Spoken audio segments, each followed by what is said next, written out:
Bismillahirrahmanirrahim. Assalamualaikum warahmatullahi wabarakatuh. Alhamdulillah kita sudah berada di pertemuan ke-10 dan pada pertemuan kali ini saya akan membahas materi tentang gambaran kontak awal konselor dengan keluarga sebelum memulai konseling. Dan saya rasa materi kali ini cukup aplikatif dibandingkan materi-materi sebelumnya, karena pada materi ini saya akan memberikan pemaparan mengenai gambaran hal-hal apa saja yang dilakukan oleh konselor ketika pertama kali berinteraksi, berkomunikasi dengan pihak yang pertama kali kontak dengan konselor yang memaparkan permasalahan yang dihadapi oleh sebuah keluarga. Baik, melakukan kontak awal dengan keluarga memang bukanlah hal yang mutlak dilakukan, namun menurut ahli konseling yaitu Lowell pada tahun 2004, di mana di dalam salah satu hasil penelitiannya menyimpulkan bahwa kontak awal yang dilakukan kepada anggota keluarga akan sangat membantu konselor memperoleh gambaran awal mengenai permasalahan yang dihadapi keluarga tersebut. Dan kontak awal yang terjalin itu akan bersifat terapeutik atau proses healing. Nah, nanti pada penjelasan berikutnya akan terjawab kenapa kontak awal itu proses komunikasi yang terjalin bersifat terapeutik atau proses healing. Nanti saya akan paparkan jawabannya. Kemudian, kontak awal yang dilakukan oleh konselor juga dapat dijadikan momentum oleh konselor dalam mempersiapkan klien atau anggota keluarga secara mental mengikuti proses konseling. Nah, sebenarnya umumnya konselor cenderung menyukai pertemuan yang dijadwalkan ya, karena konselor dapat membuat perencanaan sesuai dengan kebutuhan klien. Karena si konselor ini ya, ketika pihak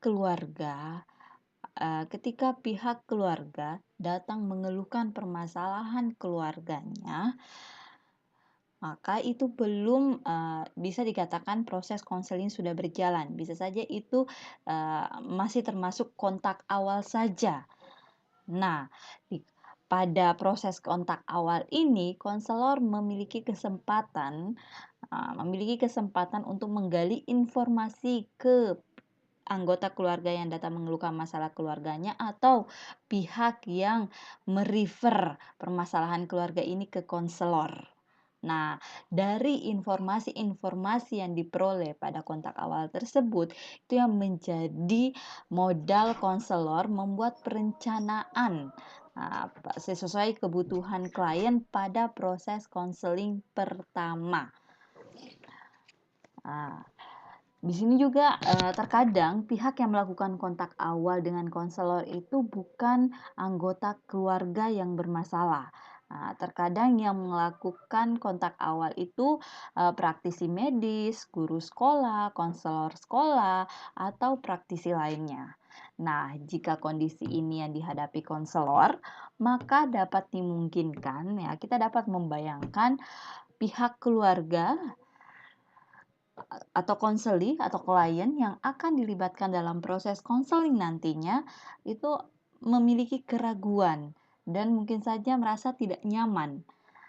Sehingga pada kontak awal ini konselor sebisa mungkin mengajak pihak yang melakukan kontak awal tersebut untuk bekerja sama memberikan pemahaman ke pihak keluarga yang nantinya akan dilibatkan dalam proses konseling. Maka dari itu, seorang konselor memang sangat penting memiliki pemahaman mengenai pentingnya kontak awal dengan keluarga. Nah, ini adalah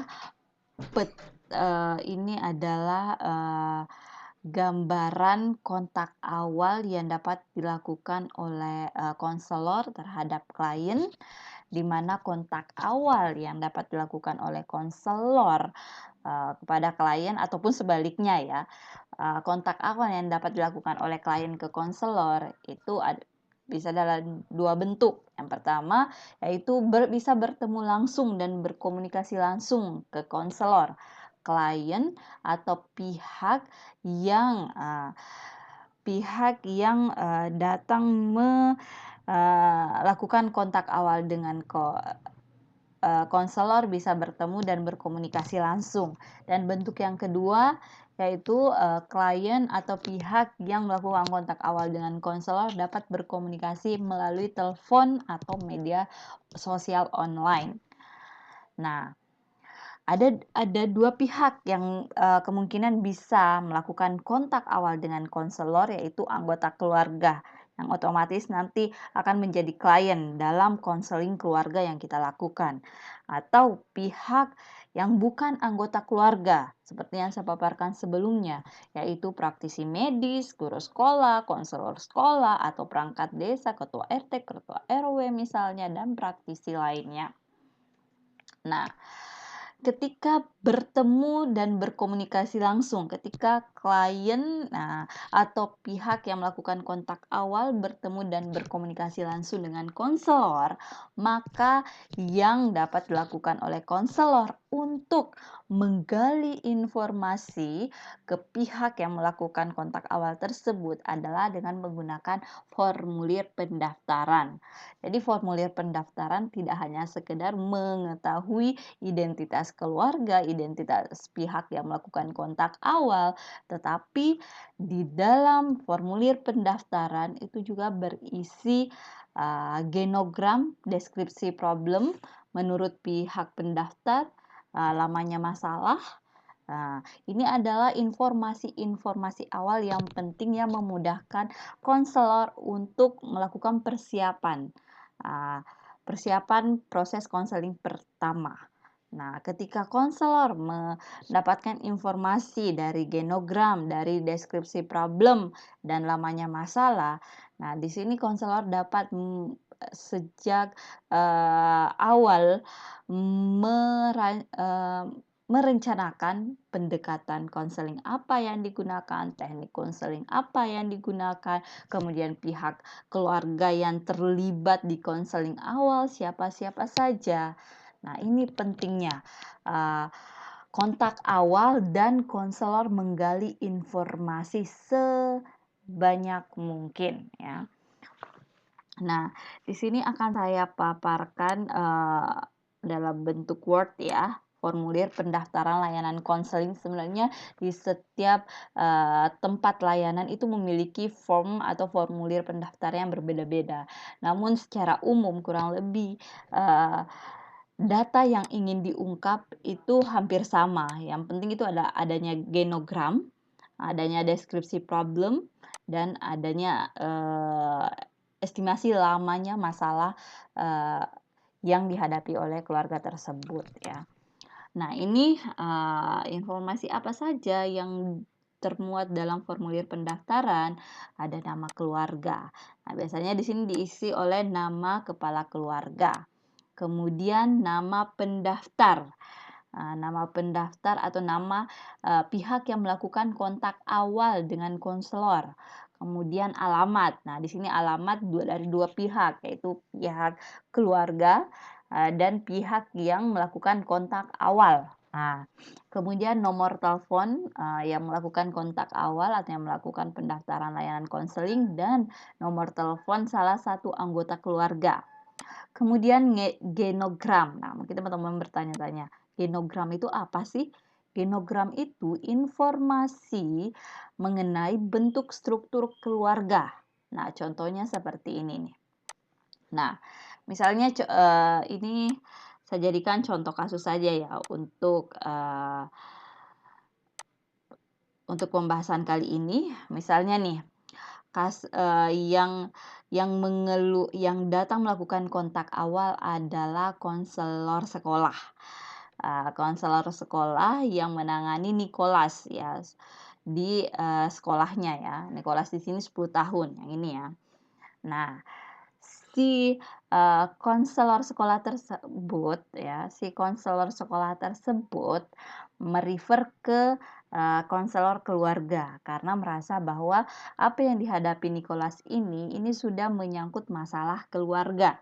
Nah, makanya, si konselor sekolah ke konselor keluarga. Nah, dari informasi yang diperoleh dari konselor, sekolah, diperolehlah genogram seperti ini, bahwa Nicholas ini, usianya 10 tahun dan memiliki saudara Monique, usia 5 tahun. Kemudian, nama ayah dari Nicholas itu Bill dan Sandra, namun kedua orang tuanya telah berpisah. Ya, Bill, ayah dari Nicholas telah menikah dengan Maureen dan memiliki anak usia 2 tahun. Kemudian, kakek dari ayahnya itu sudah meninggal, kemudian, nenek dari sang ayah, masih ada, alhamdulillah masih ada. Kemudian, dari ibu, ibunya Sandra, kemudian ibunya sampai, sekarang belum menikah ya. Nah, kakek dan nenek dari, pihak ibu masih, hidup semua ya. Seperti ini gambaran awalnya dan ini sebenarnya penting ya. Jadi dari, informasi genogram ini, konselor, keluarga memiliki gambaran bahwa, oh, si anak ini berasal dari keluarga broken home ya, broken home. Kemudian, eee, dari genogram ini mungkin, konselor, belum terlalu, mendapatkan informasi, lantas apa yang terjadi dengan Nicholas? Kenapa, Nicholas eee, akhirnya di-refer ke konselor, keluarga, dari konselor sekolah ke konselor keluarga. Nah, seperti ini deskripsi problem menurut pihak pendaftar atau pihak yang melakukan kontak awal, yaitu konselor sekolah. Nah, dia menceritakan bahwa Nicholas merasa kedua orang tuanya tidak ada yang memperhatikannya lagi. Semenjak orang tuanya berpisah 3 tahun yang lalu, Nicholas dan adiknya Monique diasuh oleh kakek dan nenek dari ibunya. Semenjak saat itu, Nicholas tidak pernah mau bergaul dengan teman di sekolah, begitupun di rumah. Jika Nicholas diajak berbicara mengenai kondisi orang tuanya, Nicholas hanya bisa menangis tanpa bisa mengucapkan kata-kata apapun. Anaknya berubah pendiam semenjak perceraian orang tuanya. Nah, akhirnya, konselor keluarga mendapatkan lagi gambar tambahan informasi bahwasanya setelah orang tuanya berpisah, Nicholas ini mengalami perubahan perilaku dan perubahan perilakunya inilah yang membuat si Nicholas ini di-refer ke konselor keluarga.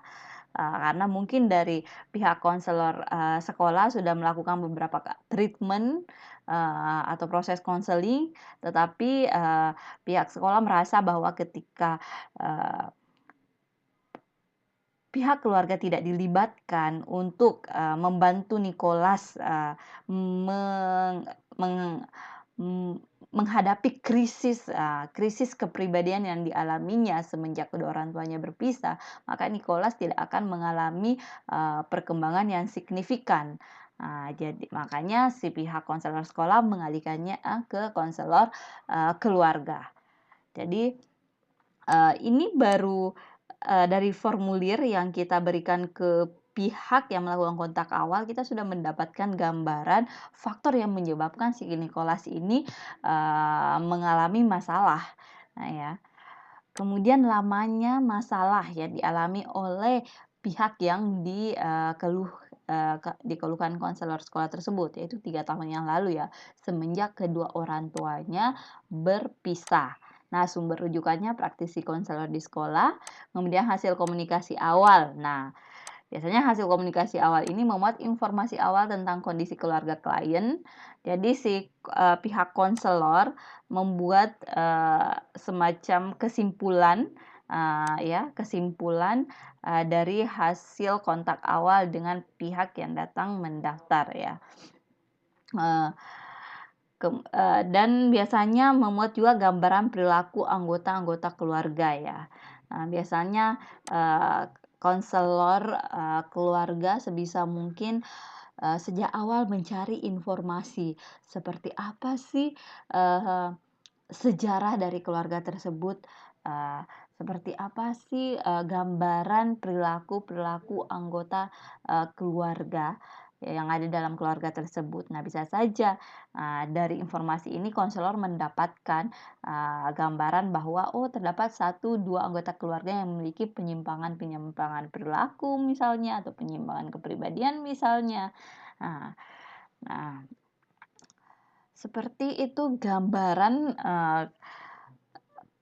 mengenai pengambilan data awal ketika konselor melakukan kontak awal dengan pihak pendaftar, ya, ketika bertemu dan berkomunikasi langsung, yaitu dengan menggunakan formulir pendaftaran.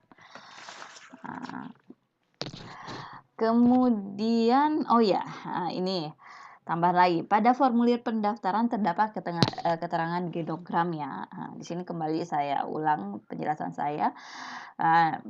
Keterangan genogram atau informasi genogram itu sangat berguna bagi konselor karena dari genogram tersebut konselor akan mendapatkan informasi mengenai formasi yang ada di dalam keluarga yang akan ditangani dan memfasilitasi konselor untuk mengingat nama-nama anggota keluarga ya sebelum melakukan sesi pertama konseling. Jadi ini sebenarnya sangat membantu konselor ketika melakukan build-in rapport ya di awal-awal proses konseling, yaitu dengan mengingat nama-nama anggota keluarga. Jadi tidak bingung lagi ketika ingin menyebutkan nama salah satu anggota keluarga masih kaku ya. Ketika sudah mengingat nama-nama anggota keluarga sebelum melakukan proses konseling, itu sangat membantu konselor untuk membuat proses konseling di awal itu mengalir, lebih mengalir. Kemudian genogram juga akan memberikan gambaran kepada konselor mengenai relasi-relasi yang terjalin di antara keluarga. Itu pentingnya.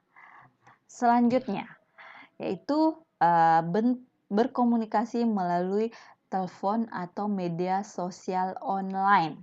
Nah, walaupun komunikasi yang terjalin melalui perangkat tidak bertatap muka langsung, bertemu langsung, itu tidak lantas membuat konselor akan mengalami keterbatasan menggali informasi mengenai keluarga yang akan ditangani. Nah, ini ada beberapa hal yang perlu diperhatikan ketika melakukan kontak awal melalui telepon atau media online ya dengan pihak ya yang melakukan kontak awal ya. Yang pertama adalah melibatkan diri, konselor sebisa mungkin melibatkan diri dengan pihak penelpon dan menangani kecemasan pribadi penelpon.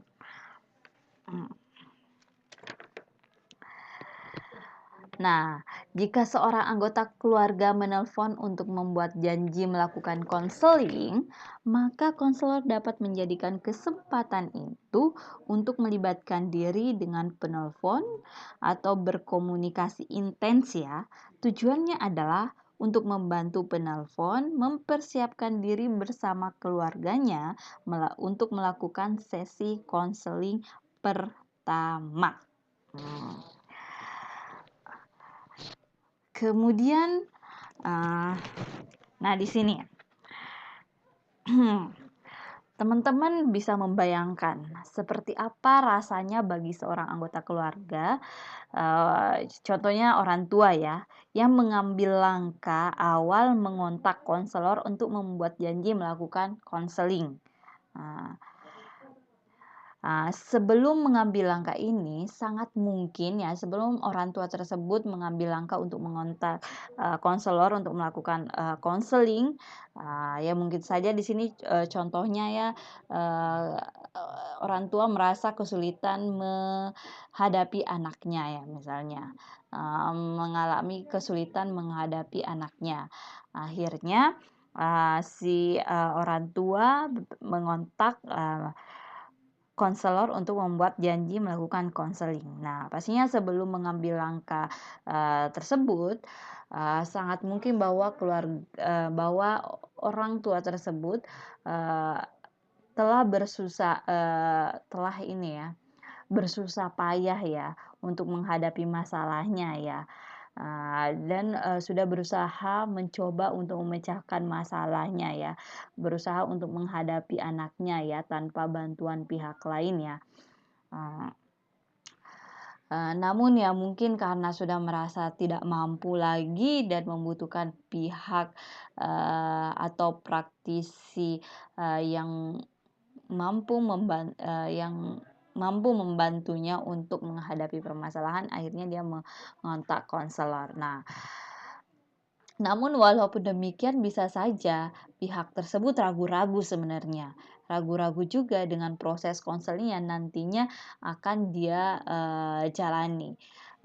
Bisa saja ya masih setengah hati gitu, masih ragu-ragu juga apakah akan berhasil atau tidak. Nah, makanya di sini sangat penting seorang konselor meyakinkan ya di kontak awal ini tidak hanya fokus menggali informasi tapi meyakinkan pihak penelpon ya. Pihak penelpon apalagi tidak bertemu langsung ya. Kalau bertemu langsung itu lebih kalau bertemu langsung itu lebih mudah ya. Lebih mudah kita melakukan pendekatan, melakukan proses meyakinkan konseling atau pihak yang datang mendaftarkan permasalahan suatu keluarga. Namun kalau melalui telepon itu ya memang butuh usaha yang lebih. Jadi kalau kita tidak melibatkan diri sepenuhnya dengan pihak penelpon, ya itu akan sulit meyakinkan. Nah, sebenarnya melibatkan diri di sini itu sangat berkaitan dengan sangat berkaitan dengan kemampuan konselor dalam menangani kecemasan-kecemasan pribadi yang dialami oleh penelpon. Nah, di sini yang harus dilakukan oleh konselor adalah yang pertama berusaha untuk mengajak si penelpon bekerja sama ya. Bekerja sama untuk mengajak anggota keluarga yang lain terlibat dalam proses konseling yang akan dilakukan. Yang pertama yang harus dilakukan itu. Yang kedua adalah itu khusus ketika pihak selain pihak di luar dari anggota keluarga ya yang menelpon. Itu yang harus dilakukan yang pertama kali yang harus dilakukan oleh konselor adalah mengajak pihak tersebut untuk bekerja sama, meyakinkan anggota keluarga untuk terlibat dalam proses konseling. Berbeda ketika yang melakukan proses konseling itu yang melakukan kontak awal itu misalnya tadi orang tua ternyata. Pihak orang tua sendiri yang langsung. Nah, yang harus dilakukan oleh konselor adalah bagaimana meyakinkan orang tua ini bahwasanya ketika semua anggota keluarga yang terlibat dengan permasalahan yang dikeluhkan secara kooperatif, maka proses konseling yang akan dilakukan itu sangat besar kemungkinan berhasil menangani permasalahannya. Jadi benar-benar bagaimana pada kontak awal ini konselor harus meyakinkan pihak keluarga atau pihak yang melakukan kontak awal untuk sebenarnya sama-sama bekerja sama ya. Dan sama-sama membangun komitmen. Khususnya tadi ketika pihak keluarga yang datang melakukan kontak awal tidak hanya sekedar bekerja sama untuk meyakinkan anggota keluarga yang lain, tapi juga membangun komitmen anggota keluarga tersebut. Contohnya tadi si orang tua ini diajak untuk berkomitmen untuk menyelesaikan permasalahan keluarganya. Kemudian ketika berkomunikasi melalui telepon atau media sosial online, yang harus diperhatikan oleh, konselor adalah memutuskan siapa yang harus menghadiri sesi konseling pertama. Di sini sebelum menyelesaikan, pembicaraan melalui telepon, konselor harus memastikan siapa yang harus menghadiri sesi konseling pertama. Misalnya contoh tadi, seorang ibu, orang tua, ibu atau ayah ya, yang datang mengeluhkan, permasalahan yang dihadapi, keluarganya yang terkait dengan, anaknya. Nah, di sini konselor bisa memutuskan, bahwa, pada pertemuan, perdana, pada sesi konseling pertama, pihak yang harus menghadiri adalah kedua orang tua dan sang anak, ya. Atau misalnya permasalahan, pasangan suami istri misalnya ya. Istri yang melakukan kontak awal dengan konselor, maka di sini, konselor bisa memutuskan bahwa pada sesi konseling pertama yang, harus hadir tidak hanya pihak yang melakukan kontak awal, tapi juga pihak pasangan juga harus hadir. Nah, di sini juga harus dipastikan, disampaikan kepada pihak, yang melakukan kontak awal. Nah, sebenarnya pada bentuk komunikasi secara langsung atau bertatap muka secara langsung, ya, informasi mengenai siapa yang menghadiri sesi konseling pertama itu pun disampaikan kepada konseli atau pihak yang melakukan kontak awal itu tadi. Kemudian, yang terakhir yang perlu diperhatikan adalah bagaimana konselor mampu menghentikan pembicaraan di telepon secara tepat. Begitupun dengan, ketika melakukan, komunikasi kontak awal secara langsung sebenarnya. Konselor juga harus memperhatikan bagaimana, dirinya menghentikan pembicaraan, secara tepat, agar pihak yang melakukan kontak awal tersebut menerima, atau merasa nyaman dengan, proses penghentian pembicaraan yang dilakukan. Nah, biasanya yang dilakukan ya,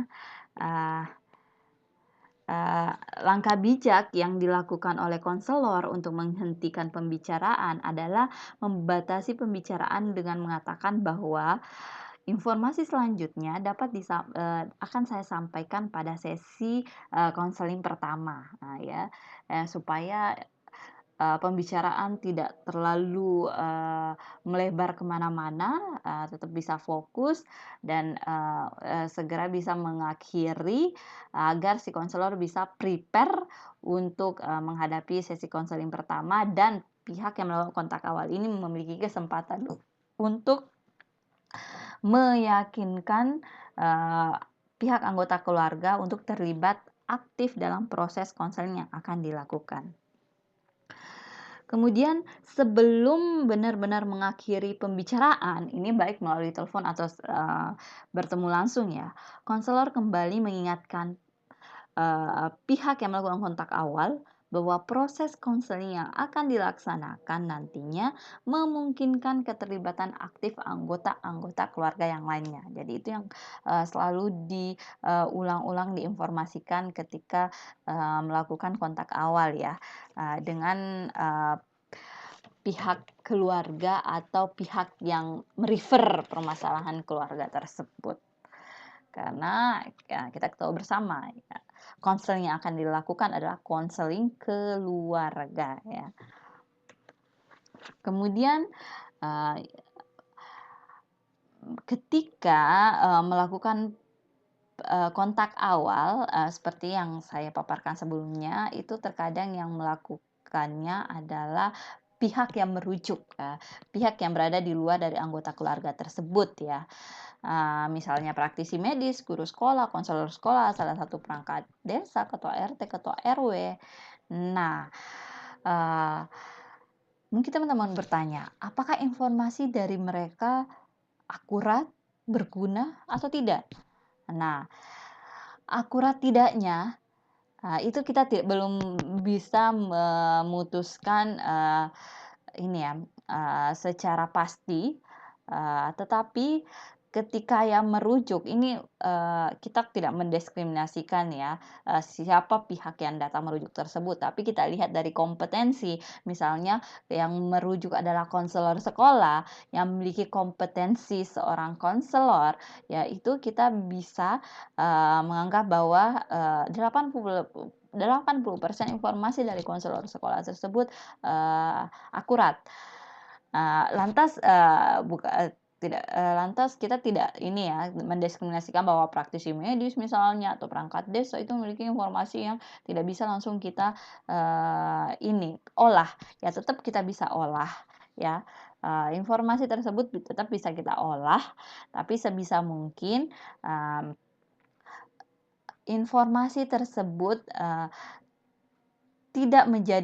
sepenuhnya tidak menjadi acuan kita melakukan, diagnosa permasalahannya. Ya, jadi informasi dari pihak-pihak tersebut selain konselor sekolah, itu kita jadikan, informasi awal pembanding ya, informasi awal dan informasi pembanding. Ketika kita nanti bertemu langsung ke, keluarga, pihak keluarga langsung, kemudian kita menggali informasi, kita bisa membandingkan informasi dari, pihak yang merujuk tadi, selain konselor. Kalau konselor sekolah yang merujuk, ya bisa dikatakan informasinya itu keakuratannya, 80% ke atas. Dan informasi yang diperoleh dari sumber-sumber perujuk bisa sedemikian berharga ya, karena memberikan pandangan berbeda, karena bisa lebih objektif memberikan informasi dibandingkan pihak anggota keluarga. Nah, apa sih manfaat yang diperoleh, ya, ketika konselor berhasil mendapatkan informasi sebelum memulai proses konseling?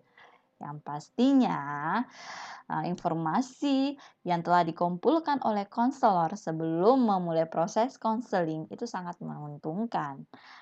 Menguntungkan dalam hal apa?